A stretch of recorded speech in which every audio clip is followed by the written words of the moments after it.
ओम नमो भगवते वासुदेवाय। कहानी 2। कृष्ण की घमंडी पत्नी सत्यभामा।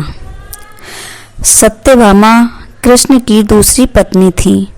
वो एक बहुत ही घमंडी स्त्री थी। उसका ये मानना था कि वो सबसे सुंदर और सबसे अमीर स्त्री थी, क्योंकि उसके पिता एक बहुत ही धनवान व्यक्ति थे। तो सत्यभामा जितने और जो रत्न और आभूषण और संपत्ति चाहती थी वो सब उसके पास थे। स्वाभाविक रूप से घमंड उसकी एक बड़ी समस्या थी।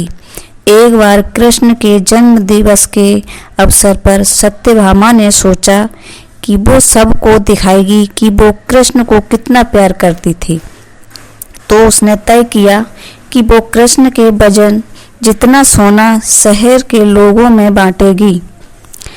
एक बार कृष्ण के जन्म दिवस पर अवसर सत्यभामा ने सोचा कि वो सबको दिखाएगी कि कृष्ण को कितना प्यार करती थी। तो उसने तय किया वो कृष्ण के वजन जितना सोना शहर के लोगों में बांटेगी। इसे तुला भार कहते हैं। ये मंदिरों में होता है। लोग एक बड़ी तराजू में अपने वजन के बराबर का मक्खन, घी या चावल या कुछ और रख कर वो चीज़ लोगों में बांटते हैं।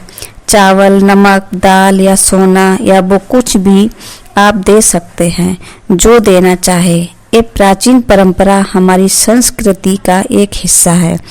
सत्यभामा ने तुला भार की व्यवस्था की। लोग बहुत प्रभावित हुए, पर कृष्ण पर इन बातों का कोई असर नहीं हुआ। वे जाकर तराजू के एक पलड़े पर बैठ गए। सत्यभामा जानती थी कि उनका वजन लगभग कितना है और उसने उतना सोना तैयार ही रखा था। पर जब उसने सब सोना दूसरे पलड़े पर रखा तो कांटा जरा भी नहीं हिला। कृष्ण का पलड़ा थोड़ा भी ऊपर नहीं हुआ। ऐसा ही कुछ तब भी हुआ था जब कृष्ण एक शिशु थे।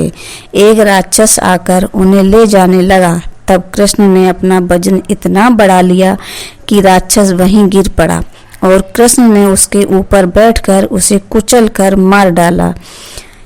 क्रिया योग के एक ऐसा तरीका है जिससे कोई योगी अपना वजन बढ़ा या घटा सकता है। ऐसी बहुत सी कहानियां हैं कि ऐसे योगी भी थे जो पहाड़ की तरह भारी हो जाते थे।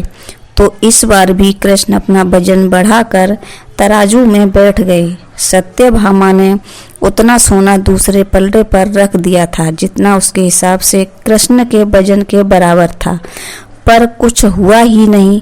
तब तक शहर के सभी लोग ये घटना देखने के लिए आ गए थे। तब उसने अपने नौकरों से वो सभी गहने मंगवाए जो उसके पास थे। एक के बाद एक वो गहने डालती जा रही थी और सोच रही थी कि काम हो जाएगा, पर कुछ नहीं हुआ। तब उसने वो सब कुछ भी रख दिया जो उसके पास था, पर पलड़ा जरा भी नहीं हिला। वो रोने लगी क्योंकि ये सब उसके लिए बहुत शर्मजनक था।